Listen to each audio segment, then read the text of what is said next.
किसानों को लगातार नीलगाय और घोड़परास से जो समस्याएं हो रही है उसको लेकर एक बार फिर सदन में आज सवाल पूछे गए और इस दौरान कहा गया कि एक परमानेंट सॉल्यूशन जो है वो किसानों के हित के लिए निकाला जाए। बात अगर की जाए भारतीय जनता पार्टी के एमएलसी रजनीश कुमार की या फिर एमएलसी नवल किशोर यादव की, तो उन्होंने साफ तौर पे कहा कि किसानों को काफ़ी समस्या हो रही है। नीलगाय और जो जानवर है उससे लगातार जो खेत ही है वो बर्बाद की जा रही है। इसको देखते हुए सरकार को और ख़ास तौर पर जो मंत्री हैं जुड़े हुए विभाग से उन्हें ध्यान देना चाहिए, जिस पर नीरज कुमार बबलू ने कह दिया है कि अब जो नीलगाय है, जो घोड़परास है, उसका नसबंदी करने के तरफ सरकार कदम उठा सकती है। क्या कुछ कहा गया सदन के अंदर, किस तरीके से जो सवाल हैं वो पूछे गए और उसका जवाब कैसे दिया मंत्री नीरज कुमार बबलू ने, वो आप सुने।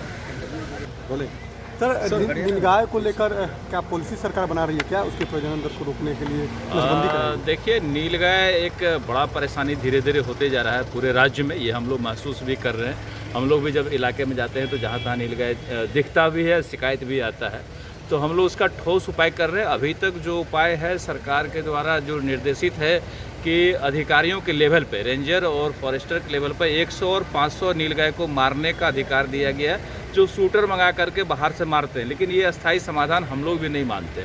हम इसको ये चाह रहे हैं कि उसको पकड़ के हम लोग जंगल में शिफ्ट करें और उसकी नसबंदी कराएं, ताकि उसका प्रजनन कम हो जाएगा। तो इस पर कार्य योजना चल रहा है। हमको लगता है कि इसको अगर हम लोग कर देंगे तो निश्चित रूप से पूरे राज्य से नीलगाय की समस्या खत्म हो जाएगी। कब तक ये सर, मतलब ये प्लान ये हम लोग इस साल करेंगे। इसी साल इसको पूरी तरह समाप्त कर देंगे। ये जो पूरा राज्य में इसका उत्पात मचा हुआ है, इस साल इसका ठोस समाधान हम लोग ढूंढ के समाधान कर देंगे। नहीं, इतने अनगिनत नीलगाय और घोड़परास पूरे बिहार के कई जिलों में फसल को बर्बाद कर रहे हैं, रबी के फसल को, गेहूं के फसल को, कि उसको पकड़ा भी नहीं जा सकता है, उसको मारा भी नहीं जा सकता है और अनवरत रात दिन किसानों को परेशान करके रखा है और फसल का मुआवजा भी नहीं मिलता है। उसमें उसके नीलगाय पर फसल का मुआवजा देने का प्रावधान सरकार ने नहीं किया है। हमारा यह कहना था माननीय मंत्री से कि आप इसको मारना कोई समाधान नहीं है।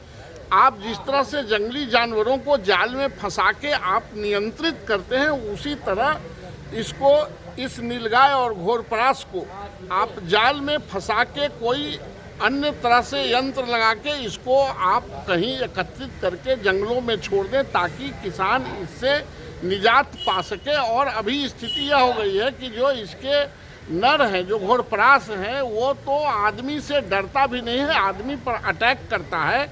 इसलिए उसको निजात दिलाने के लिए सरकार को कार्य योजना बनाने की ज़रूरत है और किसानों को मुआवजा भी मिलना है। हाथी के और सूअर के फसल बर्बाद करने पर मुआवजा है, तो हाथी और फसल यहाँ है ही नहीं, हाथी कहीं आता ही नहीं है, सूअर बहुत करता नहीं है, नीलगाय ही बहुत करता है। तो इसलिए नीलगाय के जो क्षति पहुंचाता है, नीलगाय जो फसल को, उससे सरकार से हम लोग मांग कर रहे हैं कि किसानों के फसल का मुआवजा मिलनी चाहिए और सरकार ने कहा है कि इस पर हम कार्य योजना बना रहे हैं।